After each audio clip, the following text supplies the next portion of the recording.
Hello, hi Michelle, Anika, Mark Miller, brilliant, legends has joined. There are still people signing up, so I'm just registering, approving people who are registering even as we speak. So as people are coming in, I am also approving more people who can come in, which is brilliant. We've got 50 I keep saying we, it's just me. I've got 50 people registered, which is amazing.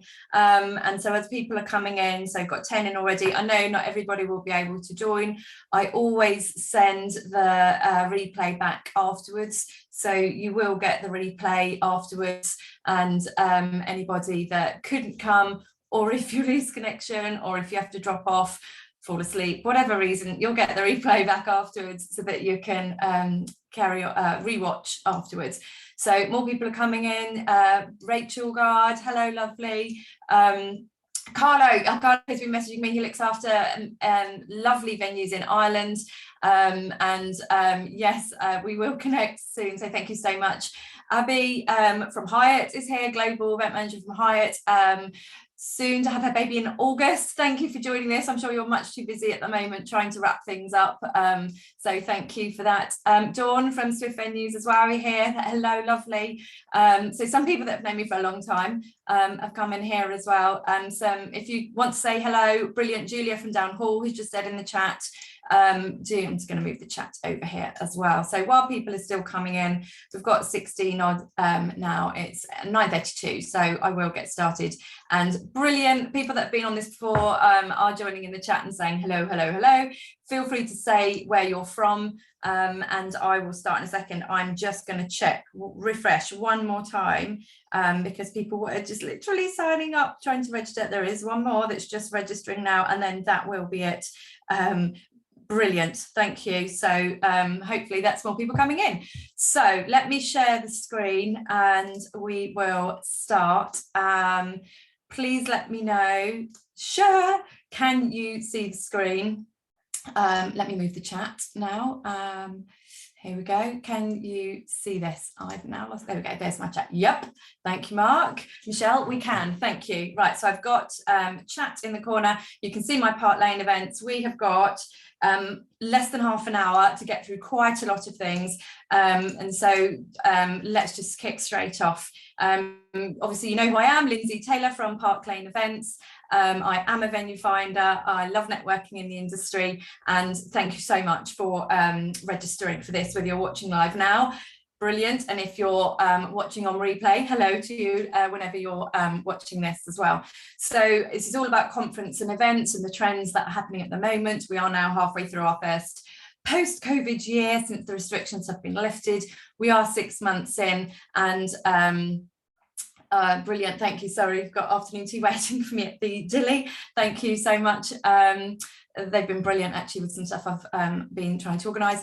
And so yes, so this is about looking also towards the second half of the year and 2023 into next year. It is a quick 25 minutes. I used to do this for up to an hour. We used to sometimes have speakers coming on as well. That I probably will do that again at some point, but we are more time poor than ever. So I am really grateful that anybody has signed up and anybody is still interested in these webinars. So just so everybody knows who's here. Again, people are saying good morning and everything, and I will read the chat afterwards as well, those that say morning and things. Brilliant. So either you're a corporate event buyer who I venue find for, or you're a corporate event buyer who I network with, but you may book direct with venues yourself or through another agency. It's just part of being a network where we swap stories, support each other from an individual event buyer persona, if you like. You may work for a venue. You've got people that are venues on here. You may work for a venue group or a consortium or a DMC. I may have given you an inquiry on the past, met an exhibition, etc. So hopefully we have, I was going to say touched at some point, you know what I mean? Or you may be an agent or freelancer and part of my peer network where, again, we call each other up or, you know, follow each other on the socials and go, yeah, that's that you know, swap stories and things there. So, but basically we're all here because it's important for us all to keep in touch, to communicate with each other, support each other with our events going forward. So again, just thank you for you know, registering. being here. So this is starting off with Enquiry turnaround times, updates, and things are moving. So we were at a place where we were getting a lot, whenever we were sending inquiries out to hotels and venues. So as a venue finder, that's obviously what I'm doing, getting a lot of, yeah, we're not here. And to this day, it is getting better. Turnaround times are starting to get a bit quicker. You might get one venue that's amazing, another that's still pretty much how it was 6 months ago. So it is rebuilding. I do think it will take the rest of the year. This is the rebuild year. I keep saying that it's my rebuild year. It's venues rebuild year as well. Yesterday, I was putting an inquiry through to somebody and I got one of these. It will take 7 days to respond. So there are still some. Those are the venues that are going to miss out on getting the business, definitely, unless the client is able to have extra proposals put in after the initial one is sent. And there are other venues that are saying we're working on a 24-hour turnaround time, and I think that's the best one right now. We know there used to be 4-hour turnaround times, 8-hour turnaround times.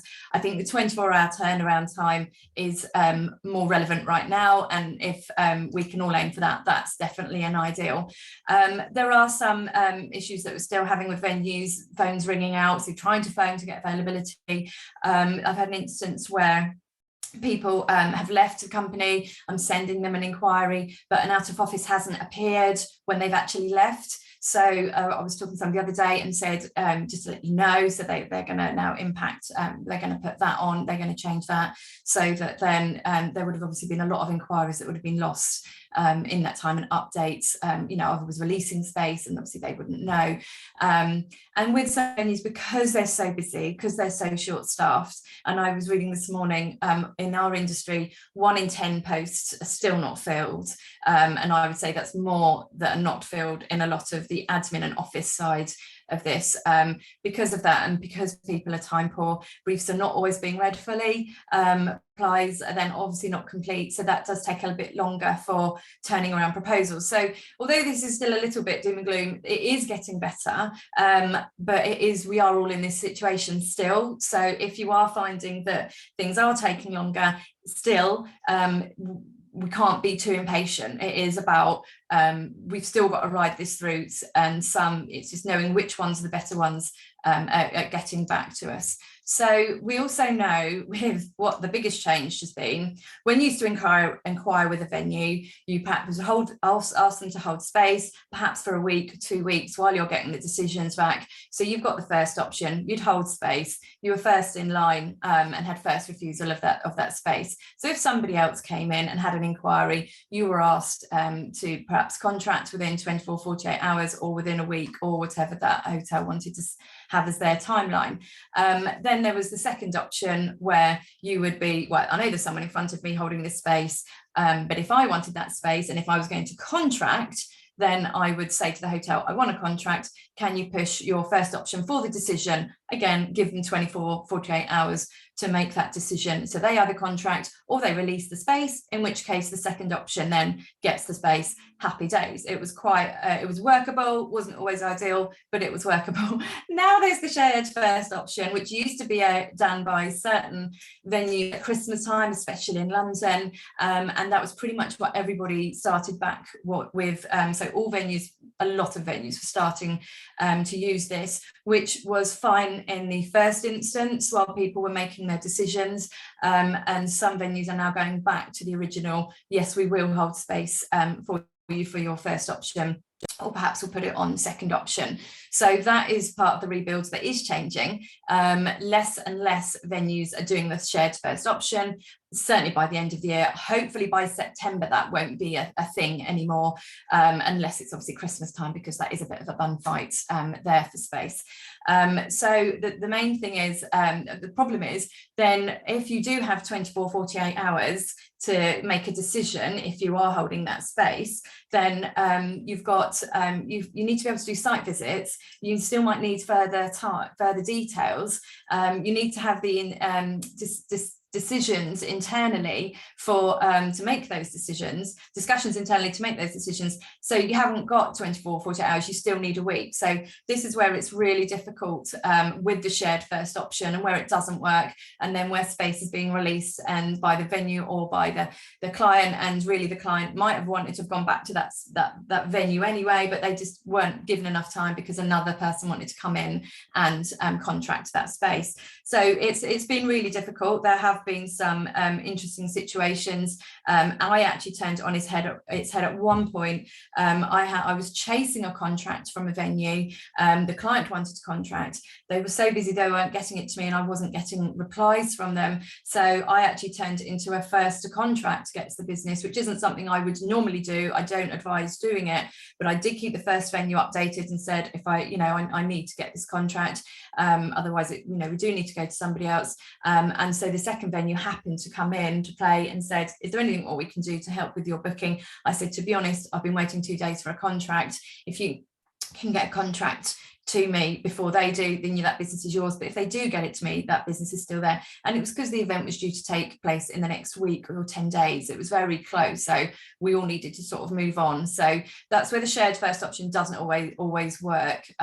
So that's where just keeping that communication between venue and client or venue finder, whoever you're using, really does help. We've all seen that last minute business is extremely high, the demand is high. However, what I'm finding is we all do the proposal, the venue gets me the proposal, I send that on to the client, they're then deliberating once they have the quote, perhaps changing the spec further quite dramatically. One thing I found is some people are waiting for people to get back in the office. So because there is a hybrid option of working, some people are only perhaps in 2 days a week, so they're like, yeah, my next meeting is next Tuesday or whatever with them, and I'm having to now ask people, when is your next meeting about it or discussion? And if they do say, oh, it's going to be in another week, then I am having to say, can you do a Zoom, can you email them, can you contact them before then, because this space isn't, I can't wait for that necessarily, because the venue can't perhaps wait, so then I'm going to lose the space and then we're going to have to start again. So the way of hybrid working has changed how we are making decisions, and that isn't necessarily a positive thing if that's now delaying some of those decision making. That's where the 4-day week, again, a lot of people are having Fridays off, so I know that as much as I can, I try and get everything, all the decisions done as much as I can up to a Thursday, and I know that come Friday that's less likely going to happen. So again, it's just managing expectations with the client, trying to get that from the client as well, so I can feed that back to the venue. I've started to do Zooms with the client instead of just a catch-up call. I'm putting Zooms in the diary so that we can have a catch-up every few weeks. Doing a lot more on WhatsApp now as well. People saying, yes, can I contract on a WhatsApp message? I'm sending pictures of venues. I'll do a site visit and be literally sending them on WhatsApp to the client while I'm there, or just after, doing a little video going, this is where your networking events are going to, your network event is going to be, and using that. So it's trying to be more efficient and work a bit faster you would have called those shortcuts before, but actually now we're all trying to get to the end goal at the end of the day. So sorry about that. Some hotels are also deadlining for decisions as well to be made in the next 7 days, even after they've just sent a proposal. So if I know I'm not going to get that decision, then I will say to the hotel, you're not going to get that decision. If you can hold it for longer, that's great, but if not, you need to let me know the day you are releasing, because hotels are trying to make sure that business and the inquiries that they're getting are actually going to happen. There's been such an influx of inquiries that it's difficult for them to keep up. They're not all fully staffed, as we know. The demand, you've got like a whole year's demand in the space of a few months. It will be better next year. We're all talking about having meetings in the last quarter, so one-to-one meetings about planning for next year's events, which is what we used to do, but obviously we haven't been able to do that, so we've been a bit out of sync, but that way next year's plans will be in place, whereas we were all sort of coming back January, February, March this year, trying to slot in what we could where we could. So that just brings me on to autumn. September, October, November, we all know is the peak time for corporate events, and then Christmas, a different thing altogether. We have got the 2022 hangover. We are going into the 2022 hangover from 2021 and 2020, obviously when everything was moved over, and as Christmas, don't forget, was cancelled last year as far as Christmas events are concerned. So they're all in the books for this year. So if you haven't got your Christmas events or autumn events underway now, availability is getting really, really tight. And I don't want to scaremonger or anything, but it's seriously getting really tight with venues, and nobody wants to miss out at all. So if for any corporates out there, if they're still deliberating on dates and things or trying to get those dates, please do feed that back, or if you are in any position to help make those decisions yourself, do get those dates in, because it is going to be a big fight for space. This is the autumn that we thought we were going to have in 2020, when everything was moved from March to March and April, and the first lockdown started, and everything was getting moved to that last quarter, and everyone's like, oh my god, this last quarter is going to be so busy. That's happening obviously this autumn now. So that, especially accommodation, if you've got accommodation with your events, if they're Monday to Thursday, all that kind of thing, it's getting really, really tricky. And a big thank you to those out there that are trying to help me with those inquiries that I'm dealing with at the moment, trying to make this work. And of course, because of that, there's high demand, there's low supply, so there's going to be high rates. I'm seeing rates £100 more than they would perhaps normally be for that time of year. Also, the obvious thing, whole prices are going up, so we know that. Please do expect price increases if you are booking events. There has been a lot of discussion about how big some of these increases are. We're talking thousands and thousands of pounds for some events, so do have that communication with the venue again, just to see, the breakdown of all of that. But there are some odd things happening out there, with some very strange rates, with the odd story that I'm hearing. But it is going to be more expensive this autumn. So if you haven't got anything locked in already, get it locked in while there is space. That's all I can say there. So then moving on to sustainability and AV requirements and trends. It's a very small bit about AV because sustainability sort of took over a bit there. And how are you doing for time? Great. So hybrid obviously is still out there. It's obviously not the only option. When I'm dealing with clients, nearly all of it is face-to-face, which is what I love. So I think there's a bit of what I'm putting out there and talking about is then what I'm attracting. So I am not a big one for booking hybrid events at all. And I'll leave that to those event management companies that are doing that. So I'm mainly doing the venue finding for face-to-face stuff. Yes, of course, I can get the quotes for any hybrid option. So I'm speaking with Oxygen at the moment, so that they're my go-to people for getting any quotes like that. So say, leaving it to the professionals, they're doing it all the time. And that's if the venue hasn't got the facilities perhaps as well. But you do need to take into consideration any kind of streaming or live or Zooming that you're doing. Can everyone in the room hear this? If the screen's at the front of the room, can everyone at the back of the room hear it? Do you need extra speakers now if you've got a lot of people being zoomed in? And also the people at the other end, can they hear everything? If they're on a long boardroom of 20 people, can they hear the people at the end of that boardroom? So you're just putting in extra speakers along the table. A lot of hotels have got that now. So it is about being clear on what's included on the proposals from the venues, and also what allowance do you have if you for AV if you need that brought in. And that's often it's still a bit of an afterthought, because we still kind of think, oh yeah, we can just get that brought in, or the hotel will supply it. And also be aware that some venues have their own preferred suppliers for AV, and if you don't use them, they do sometimes put a supplement for you not to use that on there, so that AV's preferred supplier. So it depends on the size of how much you need. So that is something just to be aware of if you're not already. I am recommending, if you're doing any AV, if it's more than your basic thing, do get a technician on site. Depending on where in the country, it's anything from £300 to £500 a day, depending on the location and the hours.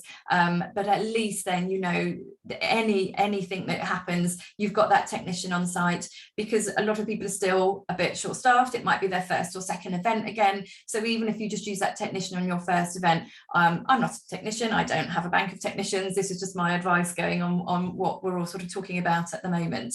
So that's my bit about AV, because the sustainability, sustainability element actually became massive. It is massive. Oh, look at me in my big head. So I just wanted to pinpoint a couple of things. So you've got the ISO, which is the independent non-government international organisation with a membership of 167 national standard bodies. So we're all about, where do we go for this information? Who are the experts? Who knows about the event side? And this is, I've just got this from the ISO website, so feel free to have a look at those. Also, feel free to take any pictures, keep them, you know, obviously share them on social media or whatever, but any bits that you do want to take away, do take pictures. You probably are already.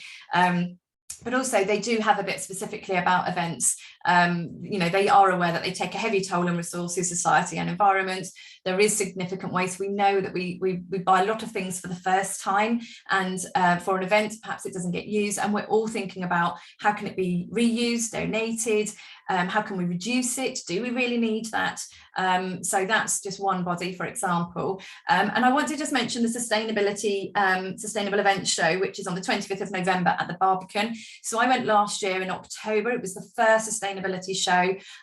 It was brilliant. Their speakers were really, really good. Lots of tips, lots of education. You had venues there, you had AV suppliers there. So it was really good, because we're all starting. It's going to take such a long time for us all to get at an even level where we're all comfortable and confident about talking about sustainability and what we're all doing as well. So so do mark that in your diary. Just wanted to give a couple of, Anika said, good show, brilliant, interesting content, highly recommend going. Just put that to everyone, so hopefully everyone will see that on the comments. So just a couple of examples. There's obviously loads out there. One thing I'm saying to venues is, put it, if it's not on your website, put it already. And if you can have a page of sustainability, put that on your menu at the top, because so many people have got it hidden. It's hidden under conference events, or it's hidden somewhere on a back page somewhere. And the ones that are leading are the ones that are getting the most, obviously, pages read about it. And it just shows that you are doing, it's telling everyone you're doing so much.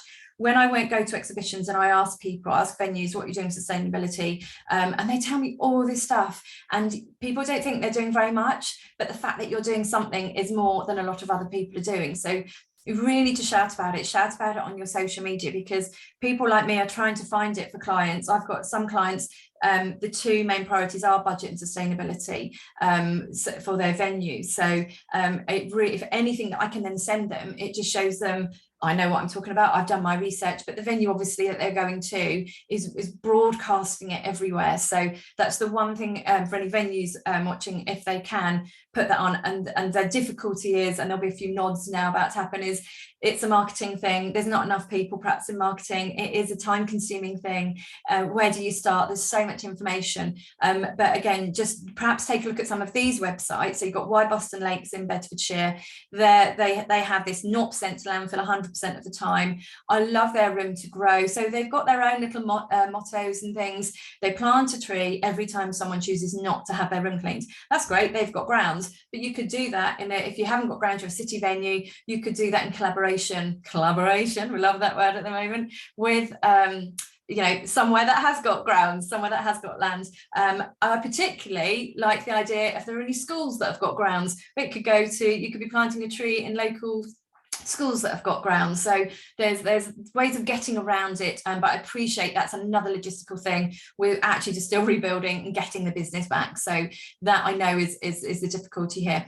Rothamsted, a lot of people won't know of Rothamsted. It is a research centre. Oh, brilliant.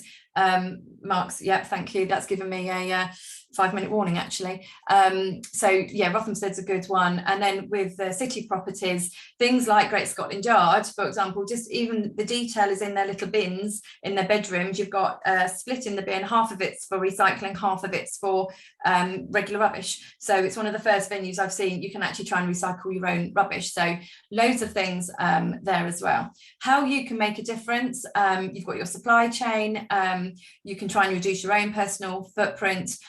These are the places that you can go to for support. These are just some of them. You've got the B Corp going on. John, say thank you. Watley Manor in Malmesbury is big on their sustainability, and this is it, it's finding these venues. One thing I want to do, please everybody try and do this if you can, because it's something we can all do. When you get your business cards, I'm about to order some more. I'm going to have it on seeded paper, so that then once I've given our business card out, if they don't want it anymore, once they don't want it, they can plant it, and then they can have a plant from Lindsay, and I'm going to say to them, you need to call those plants your Lindsay plant. Those that don't know me from before, that was my maiden name. My maiden name was Plant. There you go, there's a Lindsay plant for you. So going on then to the forthcoming fan trip at the Athenaeum, any corporates out there, any corporate buyers out there, I don't have to be booking for you. This is just part of my network. It's part of spreading the word on what people are doing. I'm doing a fan trip, on a breakfast fan trip at the Athenaeum on Tuesday, so take a picture of that, email me if you'd like to come to that, because it's a beautiful venue, good for small private dining, and we're going to be able to, you can work from there, the rooftop area as well. There's taster hand massages. It's going to be calm, nice wellness breakfast, swap ideas. It's to see the property space as well, so that's that. Do take a snapshot of this because I'm aware of time. These are the exhibitions that I've been in the UK. I didn't go to IMEX. I don't do IMEX. Don't shout at me. I will one day. But again, at the bottom ones there, you've got the meeting show coming up, CHS Birmingham, and the sustainability show, Barbican. Now, there are more obviously out there. This is just the ones I recommend. These ones I've been to or am going to. And also with the CHS show, I'm a hosted person, so I go as a hosted person, and I can get you in as a hosted VIP as well for the corporates that are here. So let me know. Gail loves the Lindsay plant, Jake. Brilliant. That's a true story, by the way. So do let me know if you want to come to CHS Birmingham, then I can get you in as a VIP hosted buyer as well. So very quickly, looking towards the second half of the year, the one big thing I want to push is, as of 6 weeks today, certainly from in my household, the schools break up. So we have 6 weeks to get all our venue finding in before the decision makers will be less available because of the summer holidays, before the hotels and venues office staff start going on holiday. Well, we're all, you know, lots of people can go on holiday at any time, but we all know that the summer holidays, it's when everything slows down because of that, and it will be more so. So I just want to prepare everyone as well, so that then we can try and get as much stuff as we've done as we can, and decisions made in the next 6 weeks, because as I mentioned earlier, that September, October, November time is going to be tight for space. So anybody waiting until the last minute, it's going to be crazy. So yeah, bit of just update for any buyers, decision makers out there. If it helps, before you send your spec out, use anything you've got already, or ask me for any just advice on anything that I've done already, any prices I might have already for similar something for the brief that you might have. Please try and make decision makers aware the space is going to get booked. Decisions have got to start being made quite quickly. Use timelines where possible. I always try and ask, when is your decision going to be made? Are you thinking of doing a site visit? When are you thinking of doing that? So I know some of this is basic stuff, but I really want to push this in. Use a venue finder if you want to, and this is where I can help. One, I don't need to be your venue finder. If you're a corporate buyer, just be part of my network. If you're a venue or an agent, just be part of my network. Do come to things like this. We can share information. And when we see each other, I do listen to you. And this is where this sort of outpours where we try and swap information here. If you do need a venue finder, there are venue finders on here. We've got Magnificence that have attended, Swift venue finders. Obviously myself, I'm a venue finder, so I can take any bookings, any of your queries to booking, to contract. It is free if the event goes ahead. Obviously I can arrange site visits. It saves the buyer time and research to find the venue. Once the event takes place, this is how it's free. Some people still don't know how venue finders work, and the client pays the invoice to the venue. The venue pays me the commission of that event, and it's paid after the event has taken place. So I can obviously go into that more if anybody wants a Zoom catch up about that. for all of us, communication and research is essential. Keep doing fam trips, keep doing networking, keep doing exhibitions. That's what I'm doing. I will see you, a lot of you there. These are the site visits that I've been doing over the last 6 months.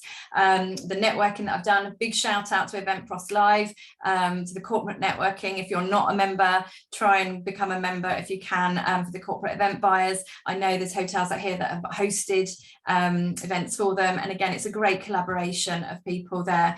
Still do Zoom visits for clients. It's my alarm, we've done 30 minutes.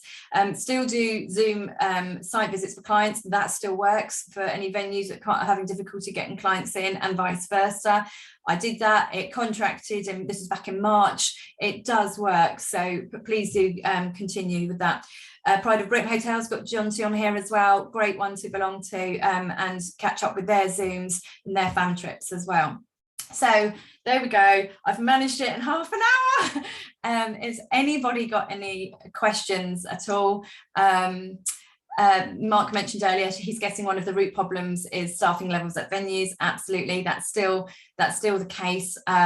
We are all trying to get there, that's for sure. So things like this are really helpful to be able to talk to you about, having lots of conversations about what's going on. This is a free webinar. If anybody wants to buy me a coffee, please do. There's the link there, buymeacoffee.com/Lindsay. I will follow up and send this out to everybody. It will have that link on there. Please buy me a coffee. It means I get fed and watered when I'm out and about. Yeah, I'm just super grateful for everybody that's been able to come on. So everybody has pretty much stayed on the whole time. I've had 50% that have attended, and I know that there were some that couldn't come. If there's anybody, any questions or anything anybody's got, do let me know. Do pop it in the chat here. I am going to zone down now. Thank you so much for everybody coming. I really hope that was useful. As I said, I'll send it on afterwards. I don't know when the next one will be. It's just absolutely crazy trying to fit everything in. I'm obviously loving it. I'm loving the rebuild, but it is hard work. It does take a lot of time. So thank you if you've taken the time to listen to me. And when we have our Zooms and things, I have a Calendly link as well, so I'll send that out afterwards so that we can have one-on-one Zooms. You know, if you're a venue, that's a great way for me to catch up. And obviously corporates, absolutely. So please do that. And it's just about continuing that conversation. Just because everybody's back, it doesn't mean we can't still say, what are you doing? What are you doing? What are you doing? And just swapping those stories, even if you're not actually doing business together, because it's actually about sort of spreading the word to each other, for each other, to help each other. And thank you to Eventpros Live as well for spreading the webinar news to a lot of people this morning as well. I had a lot of more sign-ups. I think I had about 10 more sign-ups this morning there. So it is about carrying on with all our networks and keeping in touch. So please do keep in touch with me. I am a social person. I do like to have that interaction. I've seen a lot of people at the exhibitions. It's been so good going to them. So I hope to see you at another one soon, perhaps the sustainability show, if not before. Right, I'll log off now. I think that's everything there. That is the answer question done. Everybody's starting to say thank you and farewell. So thank you, everybody. I'm now going to have a strong coffee, take the dog for a walk, who's been sleeping under here very peacefully, thank goodness. And I look forward to being in touch. All right, take care. Thanks very much. Oh, there we are. Bye.